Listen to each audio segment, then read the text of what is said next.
안녕하세요. 쉽게 배우는 요한계시록 벌써 9번째 시간이 되었습니다. 이제 강의의 계획을 이렇게 대충 말씀을 드리면 우리가 총 12번의 강의를 예상을 하고 있습니다. 그 중에 11번의 강의가 계시록에 대한 그 본문의 내용들이고 12번째 강의는 부록의 의미를 갖는 그러한 강의이기 때문에 이제 우리가 벌써 한 70% 정도 이 요한계시록을 진행을 해온 것 같습니다. 제목이 쉽게 배우는 요한계시록인데 우리가 그동안에 이렇게 좀 쉽게 잘 따라오시다가 어쩌면 이 12, 13, 14장에 나오는 이 하나님의 구속사, 여기에 나오는 어떤 표현들의 생소함으로 인해서 좀 내용이 어려워진다 이렇게 생각하실지 모르겠습니다. 제가 다시 한번 전체적인 틀을 또 숲을 볼 수 있도록 말씀을 해드리고 진행을 할 테니까 너무 염려하지 마시고 혹시 이렇게 좀 이해가 안 되시는 그러한 부분들이 있다면 강의를 한 2번, 3번 이렇게 좀 천천히 들어보시면 결코 어려운 내용이 아닙니다. 그냥 편안하게 보여지는 대로만 따라오시면 이 내용들을 이해하는데 그렇게 어려움이 없을 것입니다. 자, 그러면 우리가 다시 한번 이 요한계시록을 한번 정리를 해볼까요? 이 요한계시록은 사도 요한이 7교회에 보내는 편지입니다. 근데 그 7교회는 물론 표면적으로는 소아시아 7교회이지만 교회 시대 모든 교회들에게 보내는 하나님의 말씀이요 편지다. 이렇게 말씀을 드릴 수가 있겠습니다. 그 내용은 복음의 완성이 어떤 모양인지를 우리 가운데 말씀해 주는 내용으로서 이 요한계시록은 크게 4가지 환상 이야기로 구성이 되어져 있다 이렇게 말씀을 드렸죠. 그래서 교회 이야기, 그리고 재앙 이야기, 심판 이야기, 그리고 회복 이야기. 사실 우리가 이 주제만 따라가도 이게 복음이고 하나님이 하시는 일이구나 하는 것들을 우리가 알 수 있는 거예요.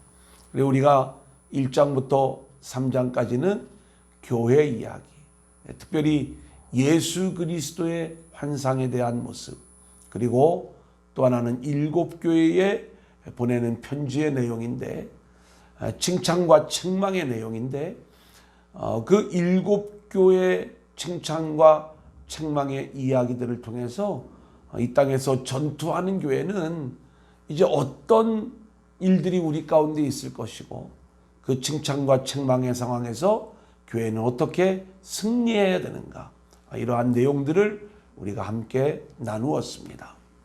자, 2번째 재앙 이야기, 분량이 많아요. 그런데 이제 이 재앙 이야기가 오늘 마무리되어지는 날이에요. 4장부터 16장까지의 말씀이 재앙 이야기가 되겠습니다. 자, 그런데 4장과 5장에서는 우리가 하늘에 완성된 교회의 이야기를 공부를 했어요. 기억이 나실지 모르겠는데 4장에는 창조주 하나님을 찬양하는 내용, 그리고 5장에는 구속의 주 어린 양 예수를 찬양하는 이야기.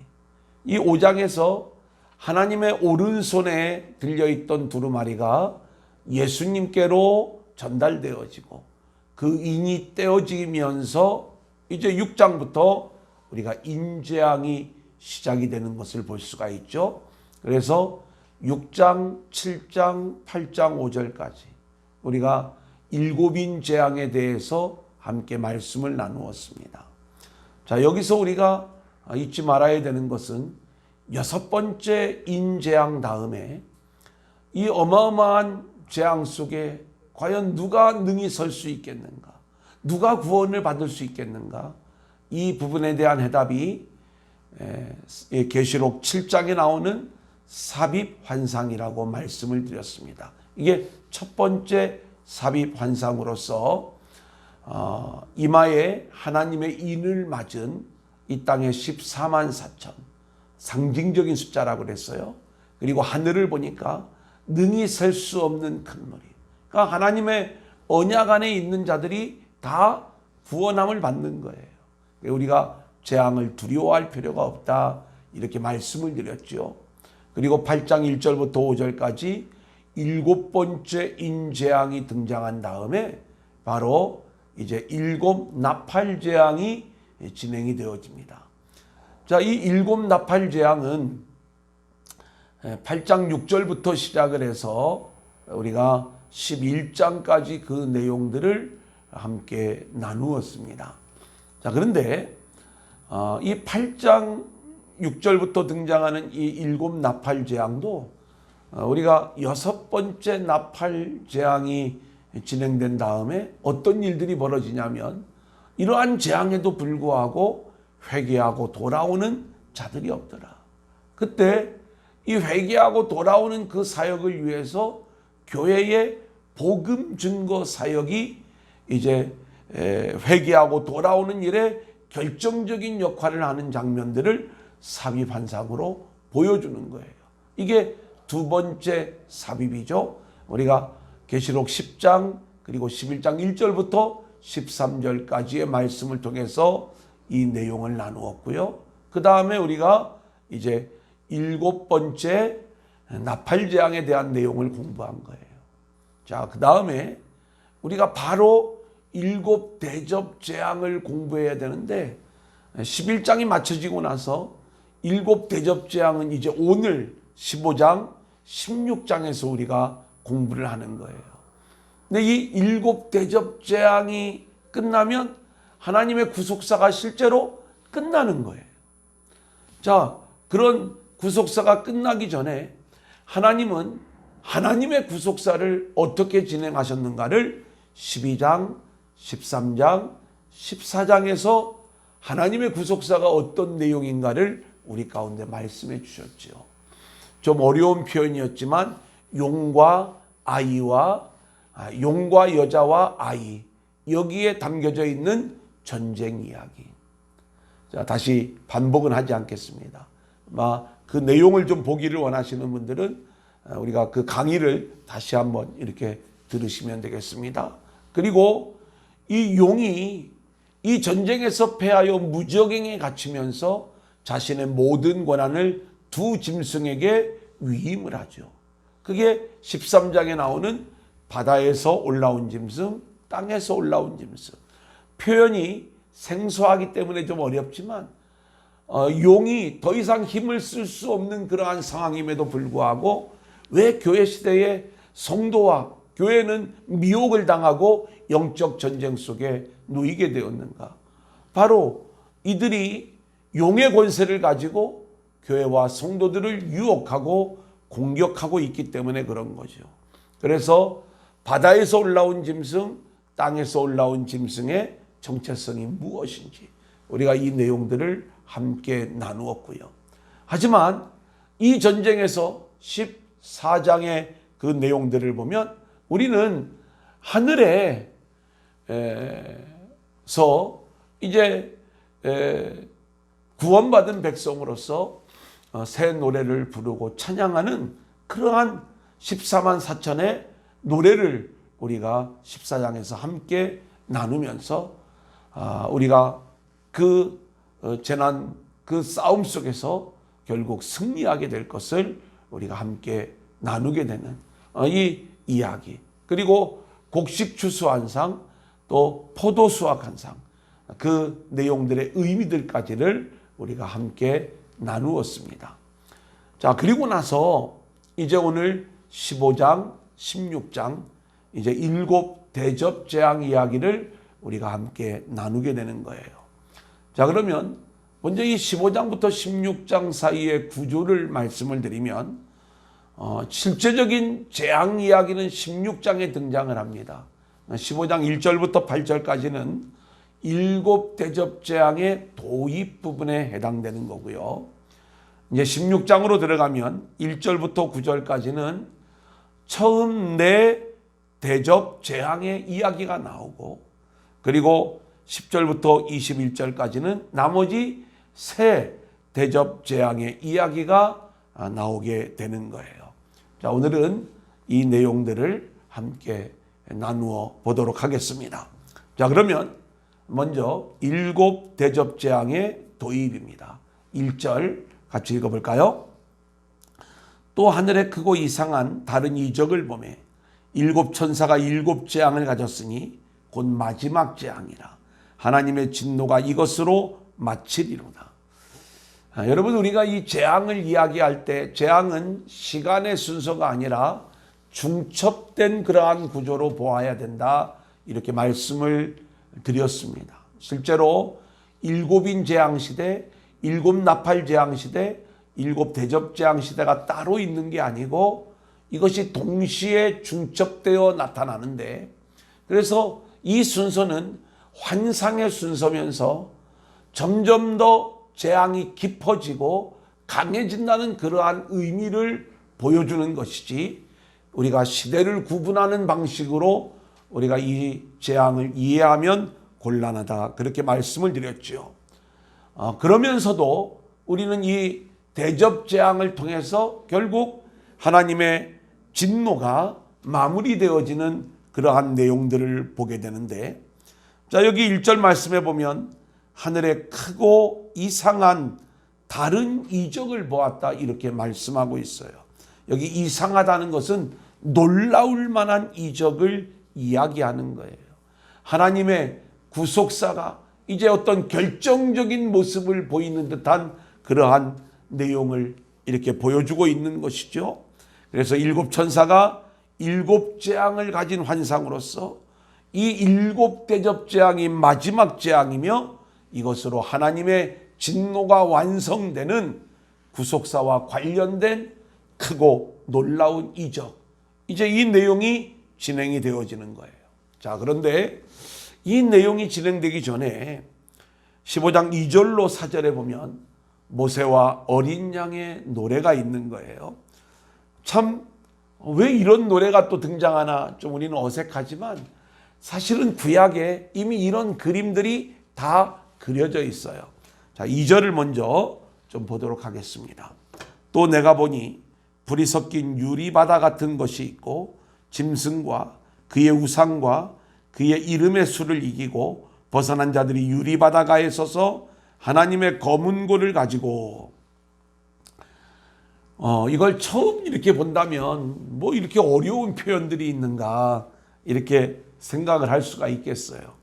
불이 섞인 유리바다 같은 것을 사도 요한이 환상으로 보고 있는 것입니다. 근데 여러분 한번 생각해 보세요. 우리가 유리바다 그러면 기억나시죠? 계시록 4장에 보면 하늘 성전의 모습이 보이는데 보좌 앞에 7영이 있고 또 그 앞에 유리바다가 있는 내용들 이렇게 기억을 하실 것입니다. 제가 그림으로도 그 내용들을 보여드린 적이 있는데요. 어쨌든 이 유리바다는 성결의 바다와도 같은 역할을 하는 것이다.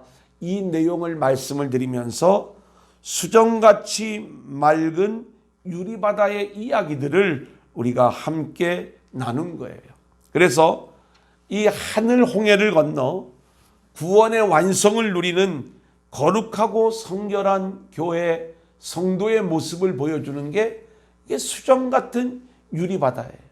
근데 이 맑고 투명한 유리바다에 불이 비추어지고 있는 장면이에요. 이 불은 심판의 불입니다. 대접에 심판의 불이 담겼어요.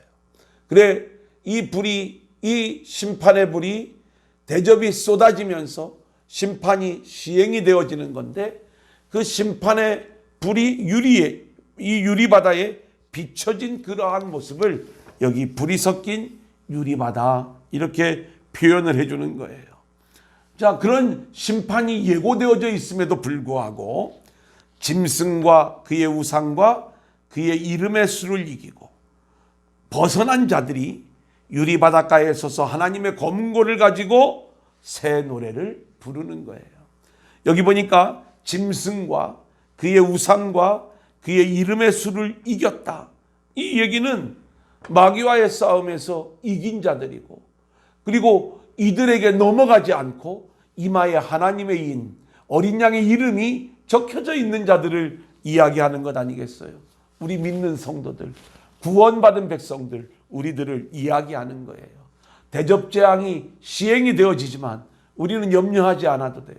우리의 모습은 유리바다가에서 구원의 노래, 새 노래, 이 노래를 부르는 자들로 우리들은 세워지는 모습인 것입니다. 그래서 3절 4절을 보면 하나님의 종 모세의 노래, 어린 양의 노래를 불러 이르되 주 하나님 곧 전능하신 이시여 하시는 일이 크고 놀라우시도다. 만국의 왕이시여 주의 길이 의롭고 참되시도다.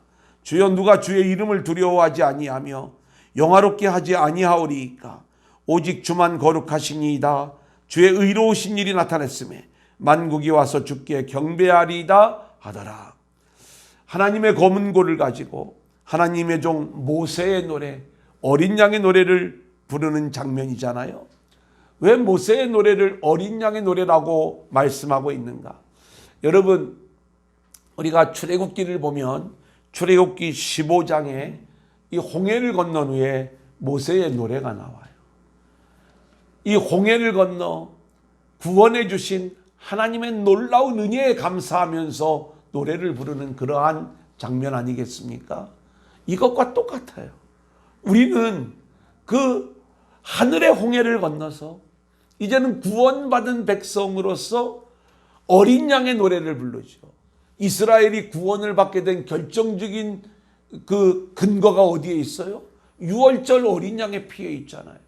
그 유월절 어린 양의 피의 은혜로 구원함을 받고 애굽에서 빠져나와 홍해를 건너 그 구원하신 하나님을 노래하는 이 모세의 노래는 그런 의미에서 어린 양의 노래인 것이고, 우리 역시 하늘 홍해를 건너 유리바다가에 서서 검은 고를 가지고 하나님을 찬양하는 그러한 모습으로 세워지는 거예요. 그 유리바다에는 심판의 대접의 불이 비춰지고 있지만 우리는 염려하지 말 것은 이미 구원받은 존재로서 그렇게 구원의 하나님을 찬양하는 어린 양의 노래를 부르는 그러한 모습들로 우리의 모습들이 그려지고 있거든요. 하나님의 구속사는 착착 진행이 되어져서 마지막 진노의 대접들이 쏟아지게 되지만 우리는 거기에 결코 두려워하지 말고 우리가 믿음으로 우리의 모습들을 좀 그려보면서 우리는 여전히 구원의 노래, 모세의 노래, 어린 양의 노래, 이 새 노래를 부르는 그러한 모습들로 우리가 세워지면 되는 것입니다. 자, 그러면 하나님의 진노의 7금 대접 재앙, 우리가 5절부터 8절까지의 말씀을 우리가 같이 살펴보겠습니다. 먼저 5절입니다. 또 이 일 후에 내가 보니 하늘의 증거 장막에 성전이 열리며. 자, 하늘의 증거 장막에 성전이 열렸다는 것은 7 천사에 의한 7 대접 재앙이 이제 곧 시작이 되어지는데, 이것이 하늘의 성전이 열리는, 특별히 하나님의 언약이 성취되어지는 결정적인 일이 될 것을 우리 가운데 보여주고 있는 거죠. 6절을 봅니다. 7 재앙을 가진 7 천사가 성전으로부터 나와 맑고 빛난 세마포 옷을 입고 가슴에 금띠를 띠고. 여러분, 세마포 옷을 입고 가슴에 금띠를 띠신 분은 예수님의 모습이라는 것 우리가 함께 1장에서 그 내용 공부하지 않았습니까? 그러니까 지금 여기에 등장하는 천사들은요, 바로 예수 그리스도에 의하여 보냄을 받은 자들이다. 이들이 7 대접 재앙을 수행을 하는데 이 일을 통해서 그리스도의 사역이 완성되어지는 것임을 힌트해주고 있는 내용인 것입니다. 7절을 보면 내 생물 중에 하나가 영원토록 살아계신 하나님의 진노를 가득히 담은 금 대접 7을 그 7 천사들에게 주니 그랬어요. 참, 이 표현도 이 성경이 참 이렇게 앞뒤가 얼마나 기가 막히게 맞아 돌아가는지. 여러분, 이 금 대접은 원래 순교자들의 기도의 향연이 담겨서 하나님께 올라가는 거기에 사용되어졌던 대접 아닙니까? 그런데 하나님이 그 기도를 받으시고 그 대접에 진노의 심판의 불을 담아내는 거예요.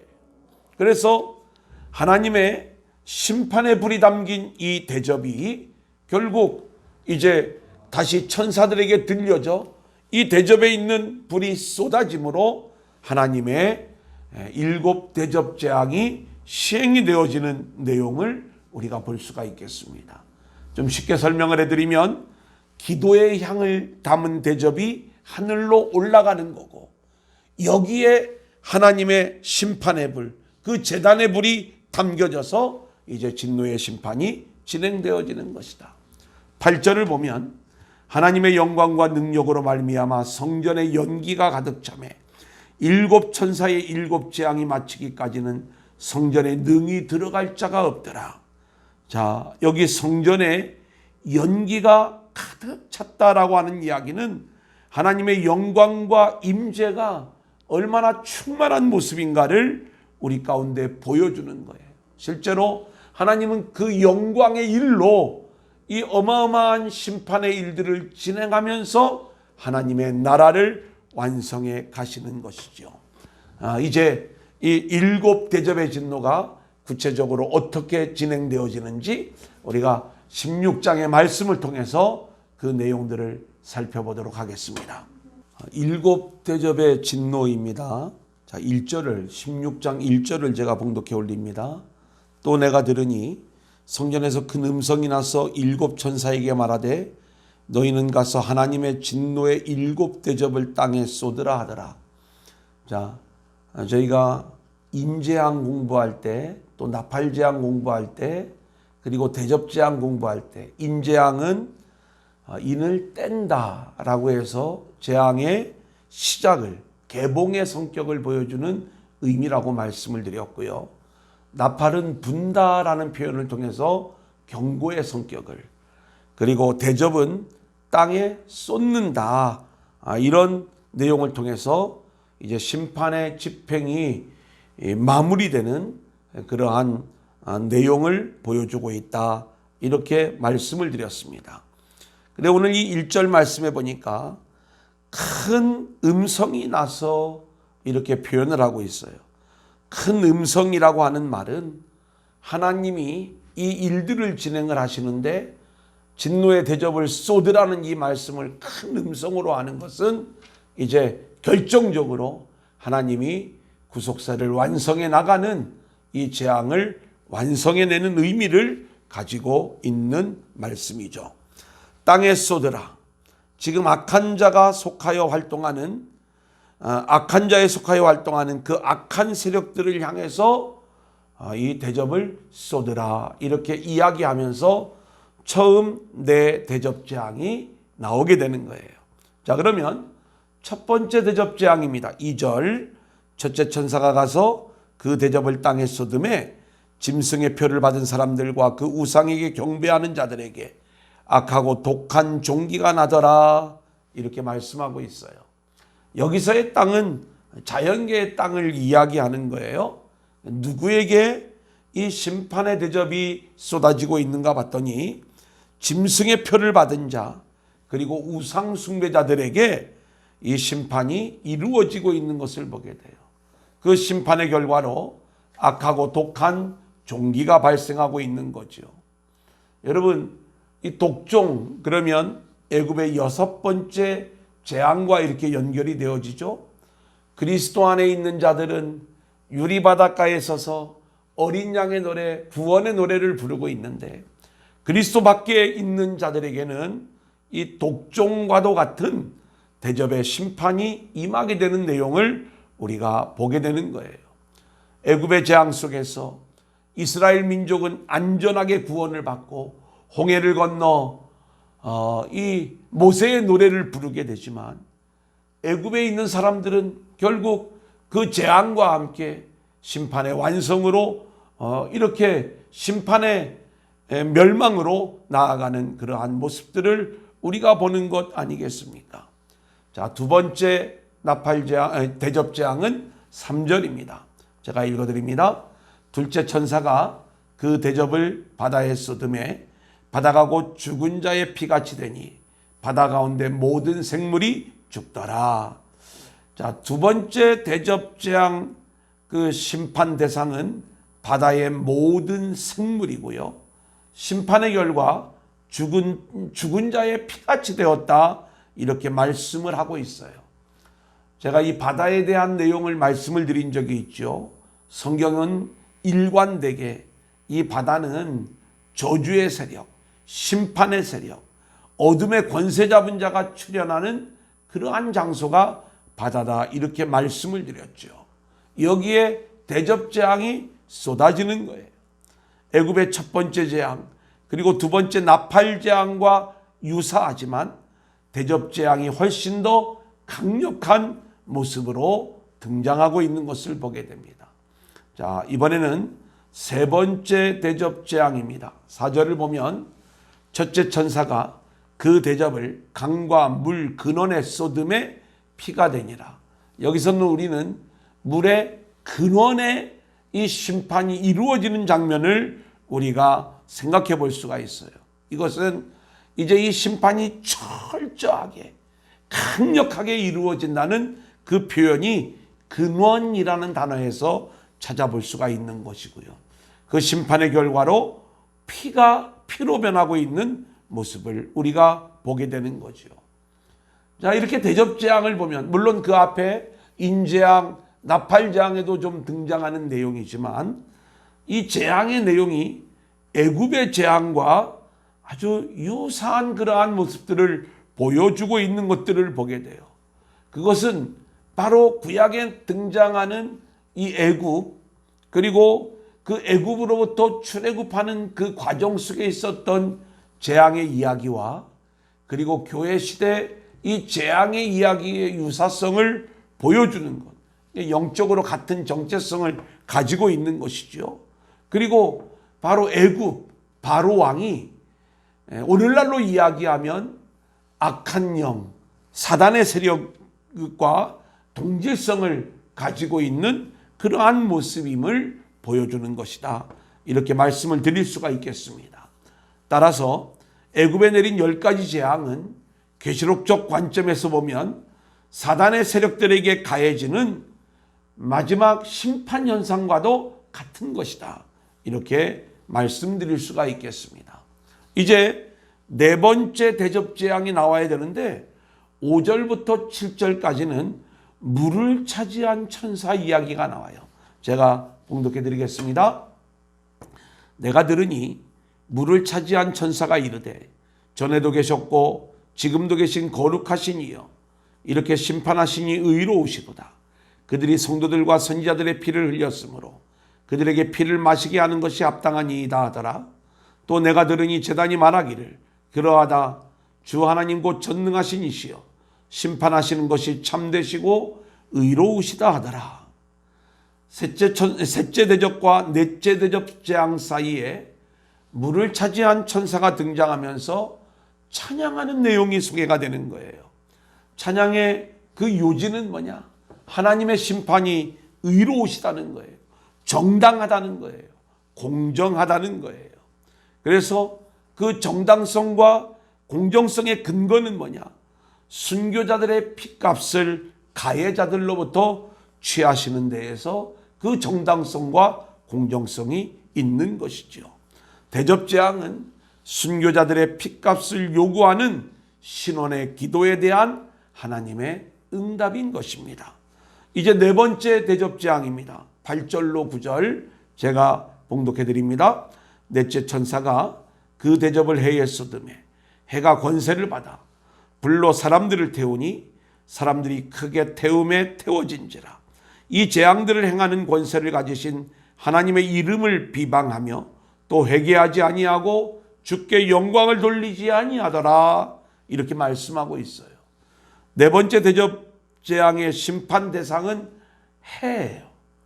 그리고 심판의 결과 사람들이 크게 태움에 태워졌다. 이렇게 말씀을 하고 있어요. 9절은 태움을 당한 자들이 그렇다면 이 재앙의 권세를 가지신 하나님 앞에 회개하며 돌아와야 되는데 오히려 하나님의 이름을 회방하며 또 회개하여 영광을 주께 돌리지 않더라고 대접재앙의 피해자들의 반응을 소개해 주고 있는 거예요. 고의적인 범죄와 회개하지 않는 화인 맞은 양심은 전혀 구원의 기회가 없게 된다는 것을 볼 수가 있습니다. 영원한 심판만이 기다릴 뿐인 것이죠. 이제 5번째, 6번째, 7번째 대접재앙이 남았습니다. 이 세 대접재앙 이야기는 이제 마지막 구속사의 완성을 이루는 듯한 내용들로 구성이 되어져 있는데 5번째 대접재앙은 짐승의 보좌, 짐승의 왕자의 그 재앙이 쏟아지게 되는 거고요. 6번째 대접재앙은 유브라데, 그리고 7번째 대접재앙은 공기 중에 그 대접이 쏟아지게 되는 거예요. 자, 그러면 우리가 5번째 대접재앙 그 내용 살펴봅니다. 16장 10절 11절인데 제가 읽어드립니다. 또 5째 천사가 그 대접을 짐승의 왕자에 쏟으니 그 나라가 곧 어두워지며 사람들이 아파서 자기 혀를 깨물고 아픈 것과 종기로 말미암아 하늘의 하나님을 비방하고 그들의 행위를 회개하지 아니하더라. 이렇게 말씀을 하고 있어요. 여기에 대접재앙이 5번째 대접재앙이 쏟아진 짐승의 왕자는 용의 보좌를 얘기하는 거예요. 사단의 보좌를 얘기하는 것이죠. 그 모든 권한과 그 모든 내용들을 다 위임했던 그 내용들을 우리가 계시록 13장 2절에서 우리가 함께 보지 않았습니까?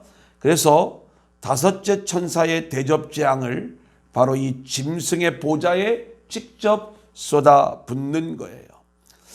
사도 요한 당시에 이 짐승의 보좌는 하나님을 대적하고 교회를 핍박했던 로마 제국을 상징한다, 이렇게 우리가 생각할 수 있겠습니다. 하지만 이것을 우리가 교회 시대로 이야기하면 시간과 공간을 초월해서 하나님을 대적하고 교회를 핍박하는 세상 권세를 총체적으로 가리키는 표현이다, 이렇게 말씀을 드릴 수가 있겠죠. 5번째 대접재앙의 결과로 짐승의 나라가 어두워지며 사람들은 아파서 자기 혀를 깨물며 고통으로 인해 하나님을 비방하고 자기 죄를 회개하지 않았다고 진술하고 있어요. 여기서도 회개가 없지요. 재앙으로 인한 고통 중에도 오히려 하나님을 비방하는 일만 가중되고 있는 거예요. 이것으로 멸망으로 가는 자들의 패역한 모습이 얼마나 악한 모습인가를 우리 가운데 보여주는 것이죠. 반면에 하나님께 속한 자들은요, 죄를 책망받을 때 원망하거나 불평하는 것이 아니고 책임을 누군가에게 전가시키는 것도 아니고 자신의 죄인됨을 자백하면서 하나님의 용서와 긍휼을 구하는 거지요. 이게 구원받은 백성들의 모습인 거예요. 자, 이제 12절부터 6번째 대접재앙이 나와요. 제가 봉독합니다. 또 6째 천사가 그 대접을 큰 강 유브라데에 쏟음에 강물이 말라서 동방에서 오는 왕들의 길이 예비되었더라.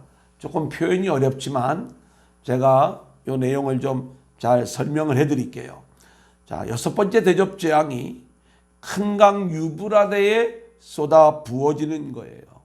그러자 유브라데 강, 그 강물이 마르게 되었다, 이렇게 이야기하면서 동방으로부터 오는 왕들의 길이 준비가 되었다는 거예요. 자, 우리가 나팔재앙을 공부할 때 이 유브라데 강을 통한 재앙의 이야기들을 함께 나눈 적이 있어요. 6번째 나팔재앙에서 유브라데 강에 결박된 4천사가 사람 3분의 1을 죽이기 위해 노임을 받게 되는 거죠. 반면에 이 6번째 대접재앙에서는 동방의 왕들이, 곧 지상의 통치자들이 연합전선을 구축을 해서 하나님을 대적하기 위해 유브라데 강을 건너는 장면으로 묘사가 되어지는 거예요. 이 동방의 왕들은 사단의 세력들을 이야기하는데 하나님과의 최후의 일전을 위해 연합전선을 구축을 하고 유브라데 강물이 마르자 이제 이 강을 건너 아마겟돈으로 모이게 되는 거죠. 자, 13절부터 16절 제가 좀 봉독해 드릴까요?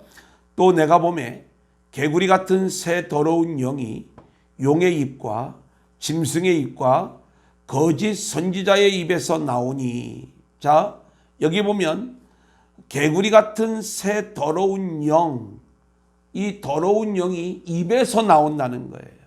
그러니까 이 전쟁을 우리가 이야기할 때 물론 마지막 때의 어떤 물리적인 전쟁까지 우리가 생각할 수가 있지만 입에서 나오는 전쟁 그러면 이게 말씀 전쟁이요. 영적 전쟁이 원래 본질이라는 것을 우리가 알아야 돼요. 더러운 영이 입에서 나와요. 그래서 우리를 미혹하는 말로 우리를 공격하는 거예요. 자, 14절에 보면 그들은 귀신의 영이라 그랬어요. 이적을 행하여 온 천하 왕들에게 가서 하나님 곧 전능하신 이의 큰 날에 있을 전쟁을 위하여 그들을 모으더라. 이들이 이적을 행하면서 사람들을 미혹하는 그러한 모습인 거죠. 15절 보라 내가 도둑같이 오리니 누구든지 깨어 자기 옷을 지켜 벌거벗고 다니지 아니하며 자기의 부끄러움을 보이지 아니하는 자는 복이 있도다. 16절 새 영이 히브리어로 아마겟돈이라 하는 곳으로 왕들을 모으더라. 이렇게 이야기를 하고 있어요. 자, 모든 이 왕들을 다 끄집어 모아서 사단의 세력들을 다 모으는데 용과 짐승과 거짓 선지자의 입에서 나온 새 더러운 영이 미혹하는 말로 그렇게 다 사단의 세력들을 모아 아마겟돈이라는 곳으로 와서 이제 마지막 전쟁을 진행하는 그 장면, 이것이 6번째 대접 재앙의 내용이 되겠습니다. 자, 그래서 이 사단이 우리를 공격해 오는 것은 미혹하는 말로 우리를 속이는 거예요. 자, 이 아마겟돈 전쟁에서 우리가 어떻게 승리할 수 있는가? 15절 말씀을 보면 보라 내가 도둑같이 오리니 누구든지 깨어 그랬습니다. 여기서 우리가 이기려고 하면 깨어 있어야 되는 거예요. 그 다음 자기 옷을 지켜 그랬어요. 자기 옷은 세마포 옷인 거예요. 주님이 우리에게 입혀주시는 옷, 그 옷을 우리가 지키는 거예요. 그리고 벌거벗고 다니지 아니하며 그랬어요. 이것은 부끄럽지 않은 신앙생활을 이야기하는 것이죠.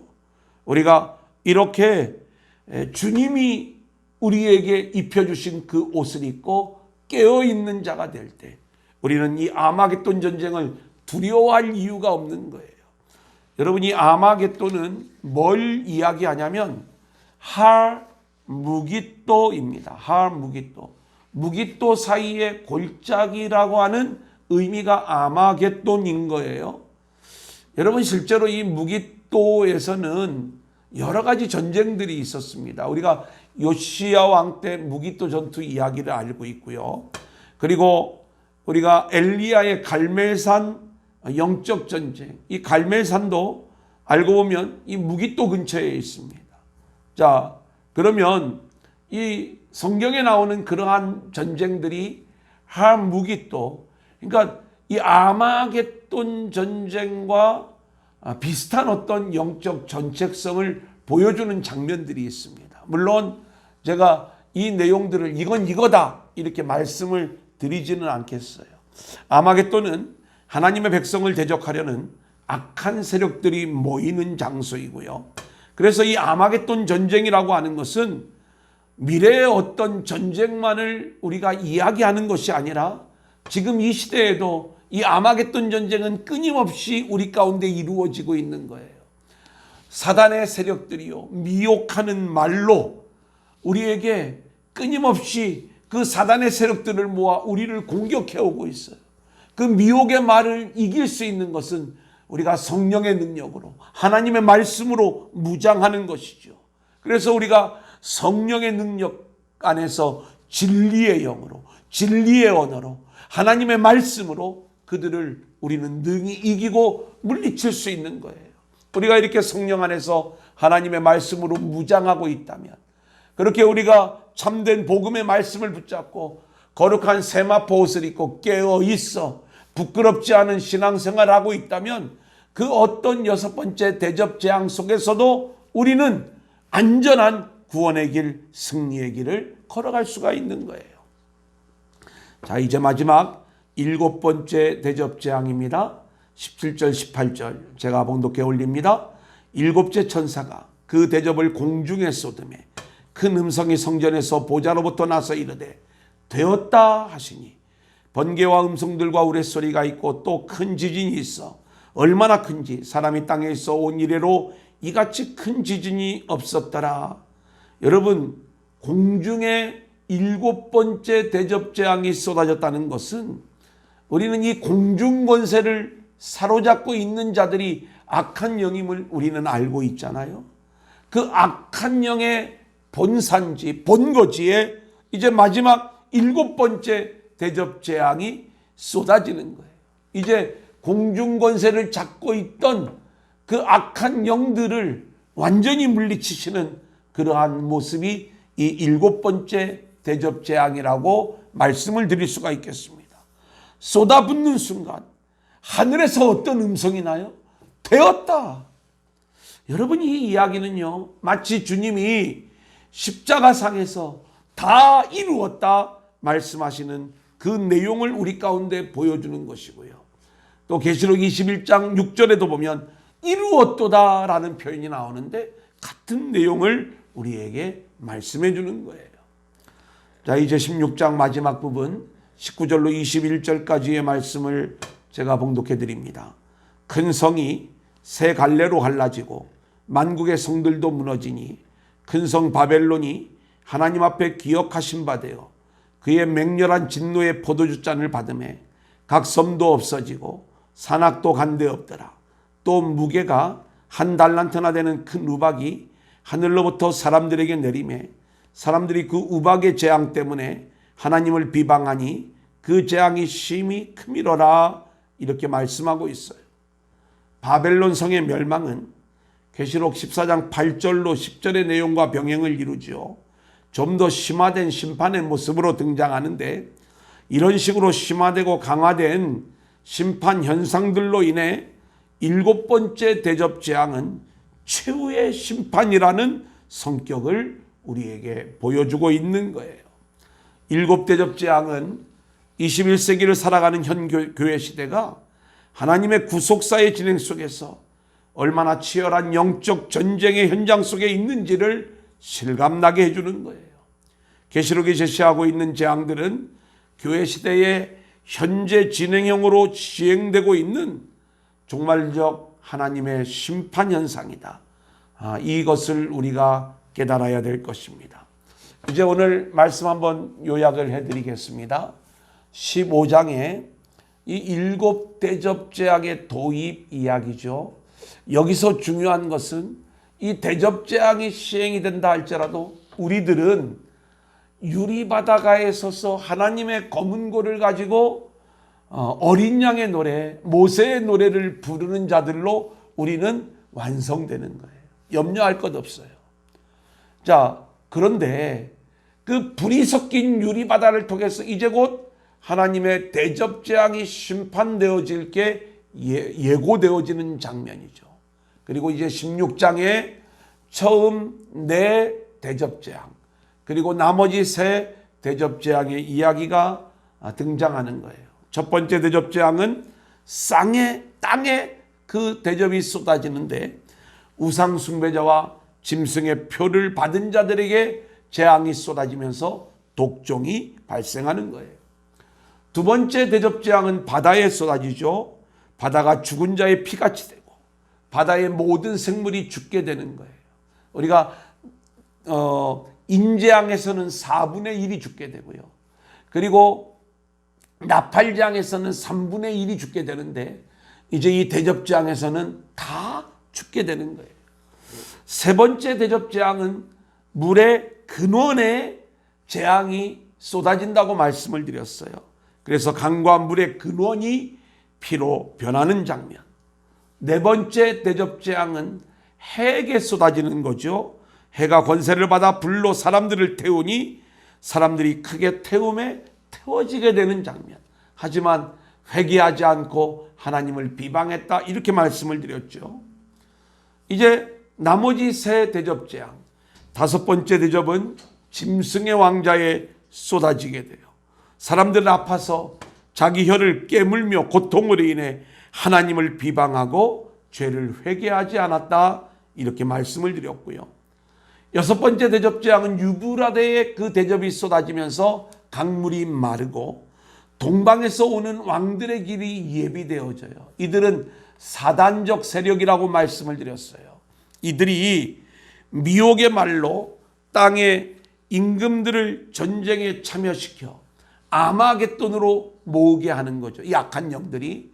그래서 이 사단적 세력들이 유브라데를 건너와 아마겟돈에게 모여져서 이제 전쟁을 치르게 되는데, 이 전쟁은 미래에 있는 어떤 전쟁만을 이야기하는 것이 아니라 교회 시대 우리가 미혹의 영을 받아 그렇게 늘 사단은 온갖 미혹하는 그 언어로 우리들을 공격해 올 때 우리는 성령 안에서 하나님의 말씀으로 무장하고 주님이 입혀주신 거룩한 세마포 옷을 입고 깨어있는 존재가 될 때 우리는 늘 이 전쟁에서 승리하는 자들로 세워지는 것이다.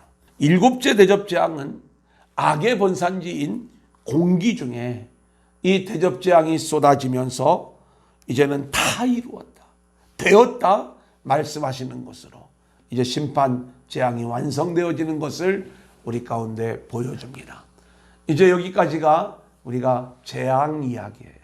두 번의 이야기가 남았죠. 이제 하나는 심판 이야기, 그리고 또 하나는 이제 회복 이야기.